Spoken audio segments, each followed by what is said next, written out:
Internet বন্ধ বা open করার দায়িত্ব উনার নয়, উনার মন্ত্রণালয়ের নয়। এটা আইনগতভাবে এই ডাক টেলিযোগাযোগ মন্ত্রণালয়ের সিদ্ধান্ত নেওয়ার কোনো ক্ষমতা নাই। উনার কোনো নির্দেশনা কখনোই ছিল না ইন্টারনেট বন্ধের।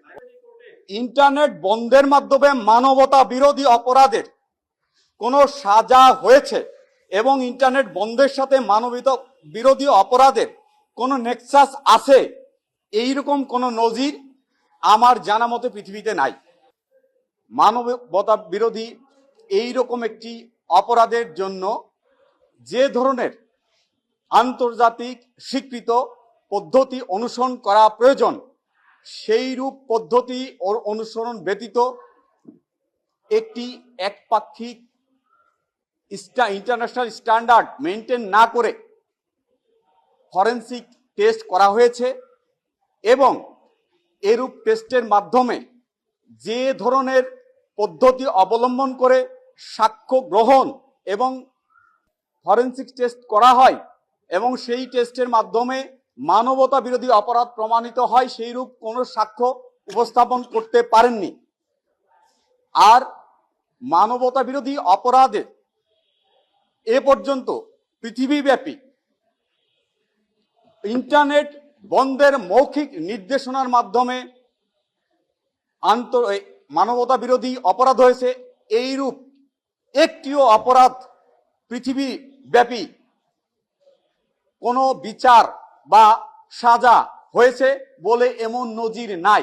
এখানে যে নমুনা সংগ্রহ করা হয়েছে 64 GB, সেখানে কতগুলো নমুনা উনি সংগ্রহ করেছেন উনি উনার রিপোর্টে সেখানে উল্লেখ করেননি। উনার রিপোর্টের যে 2.1 একটা অনুচ্ছেদ আছে, সেখানে কয়জনের নমুনা ভয়েস এবং কার কার নমুনা ভয়েস এর সাথে উনার পরবর্তীতে তর্কিত নমুনা ভয়েসের সাথে ওনার যে সংগৃহীত তর্কিত ভয়েসের সাথে ওনার নমুনা ভয়েসের কার কার সাথে কোনটার সাথে কিভাবে কতটুকু মিল পেয়েছেন সে বিষয়ে উনার রিপোর্টে উনি সুনির্দিষ্টভাবে উল্লেখ করেননি। আমি বলেছি ইন্টারনেট বন্ধের মৌখিক নির্দেশনার ওনার বিরুদ্ধে যে অভিযোগ এসেছে, সেই অভিযোগ প্রসিকিউশনের ডকুমেন্টসেই বলা হয়েছে এবং সেখানে দেখানো যাবে যে সম্পূর্ণ ইন্টারনেট বন্ধের মৌখিক নির্দেশনা উনি দেননি কখনোই, এবং সেটা কখনোই সম্পূর্ণ ইন্টারনেট বন্ধ কখনো হয়নি। উনি যেটা বলেছেন ইন্টারনেট সীমিতকরণ, উনি ইন্টারনেট বন্ধের বিষয় সম্পূর্ণ ইন্টারনেট বন্ধের বিষয়ে বলেননি।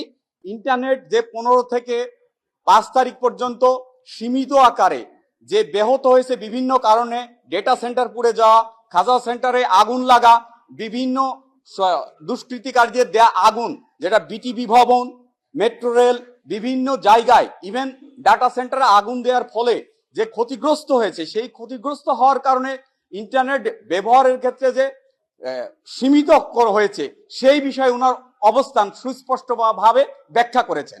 ইন্টারনেট বন্ধ বা ওপেন করার দায়িত্ব উনার নয়, উনার মন্ত্রণালয়ের নয়। এটা আইনগতভাবে এই ডাক টেলিযোগাযোগ মন্ত্রণালয়ের সিদ্ধান্ত নেওয়ার কোনো ক্ষমতা নাই। টেলিকমিউনিকেশন আইন অনুযায়ী এটা ওনার সিদ্ধান্ত নেওয়ার ক্ষমতা নাই। যাদের সিদ্ধান্ত নেওয়ার ক্ষমতা তাদের সাথে কনসাল্ট করে যে সীমিত আকারে সীমিতকরণ করা হয়েছে বা বিভিন্ন আগুন বা অন্য কোনো কারণে ব্যাহত হয়েছে সে বিষয়ে ওনার অবস্থান তুলে ধরেছেন। বাট ওনার কোনো নির্দেশনা কখনোই ছিল না ইন্টারনেট বন্ধে।